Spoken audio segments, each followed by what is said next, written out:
నమస్తే అండి. ఈ రోజు పాలకొల్లు పెళ్లికి వెళ్తున్నాము. అంటే మా ఊరు నుండి పాలకొల్లు 2 రూట్స్ ఉన్నాయండి. ఒకటేమో పంటి మీద గోదావరి దాటి వెళ్ళాలి. రెండోది బ్రిడ్జ్ ఉంది. అయితే బ్రిడ్జ్ మీద నుంచి వెళ్దామని బైక్స్ వేసుకుని బయలుదేరి వచ్చేసామండి. ఈ మ్యారేజ్ ఫంక్షన్ హాల్ లో పెట్టారు. ఇంకా ఫంక్షన్ హాల్ కి వచ్చేసాము. ఇంకో విషయం ఏంటంటే మేము చాలా లేట్ గా వచ్చాము. మరి ఎంత లేట్ గా వచ్చామో ఒకసారి మీరు కూడా చూద్దరు గాని.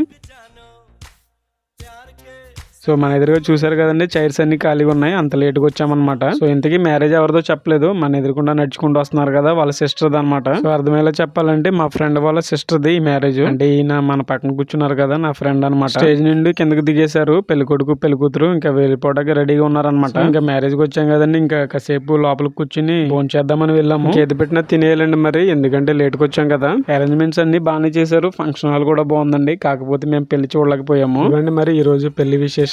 వీడియో నచ్చితే లైక్ చేయండి. పెళ్లికి లేట్కి వెళ్ళి మీ ఫ్రెండ్స్ కి షేర్ చేయండి. ఉంటానండి. Thank you.